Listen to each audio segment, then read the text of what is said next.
For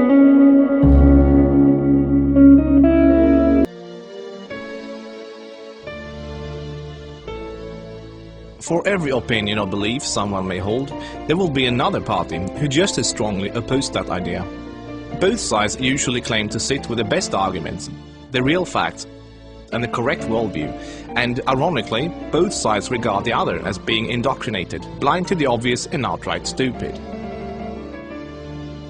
Most people only expose themselves to information that matches their own worldview. It is uncomfortable to do otherwise. Still, we would like to give you some surprising information about Islam. We also urge you to look further than only mainstream media, and if you can find the time for it, read the Quran yourself. To get you started, we'd like to present you 3 things you probably did not know about Islam. 1. Islam has not been hijacked. That Islam has been hijacked is what non-Muslims naturally assume, because they assume all religions are the same. The reason non-Muslims are so easily confused is that most of us don't realize the difference between the Quran and every other religious book we are familiar with. The Christian Bible is a collection of writings from various authors, written sometimes hundreds of years apart, with parables, advice and dreams, all collected together into one book. Same with the Jewish Torah. Even those of us in the West, who are neither Christians nor Jews, are still familiar enough with these religions to know this much, and therefore we assume the same is true for the Quran. But the Quran is only one book written by one man in his own lifetime. It is meant to be taken literally, and it is not full of symbolism or vague analogies. It is mostly direct commands. Of course, the Quran contains contradictory statements, just like other religious books.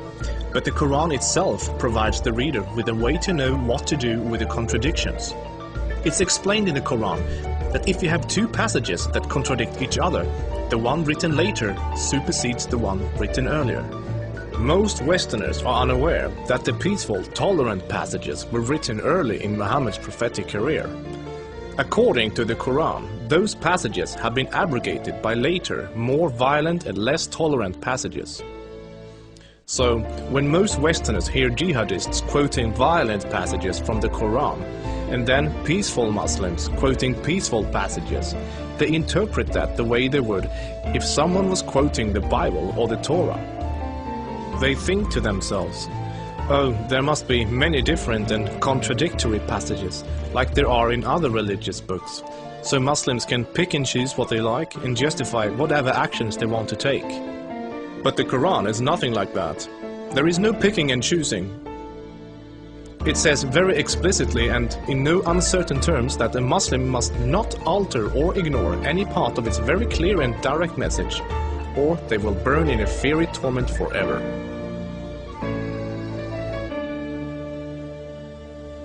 Two.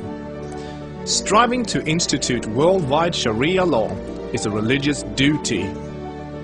Many people don't realize how politically oriented Islam is at its core. In fact, Islam is less of a religion than it is a religious ideology. It includes a mandatory and highly specific legal and political plan for the whole society, Sharia. There is no separation between the religious and the political in Islam. Rather, Islam and Sharia constitute a totalitarian means of ordering society at every level, including ritual worship, transactions and contracts, morals and manners, beliefs and punishments. In the Quran, Allah makes it clear that man-made governments, such as a democracy, and free speech, such as criticizing the Quran, are abominations and must be eliminated. The modern expression creeping Sharia is used to describe the slow, deliberate and methodical advance of Islamic law in non-Muslim countries. Official Sharia courts already operate in the UK, handling cases ranging from divorce and financial disputes to domestic violence. Attempts to introduce Sharia in the legal system in Germany, Sweden and other European countries are ongoing. While Sharia already has a foot in our door in the matter of minor disputes like inheritance and domestic violence, it should concern you that Sharia commands that drinkers and gamblers should be whipped, allows husbands to hit their wives, allows an injured plaintiff to exact legal revenge, literally an eye for an eye. Commands that a thief must have a hand cut off. Commands that homosexuals must be executed. Orders unmarried fornicators to be whipped and adulterers to be stoned to death. Orders death for both Muslim and non-Muslim critics of Muhammad, the Quran, and even Sharia itself. Orders apostates to be killed. Commands offensive, aggressive, and unjust jihad. As written in the Quran, Sharia is the law of Allah. Any other form of government is a sin. It is the duty of every Muslim to keep striving until all governments have been converted to Sharia law.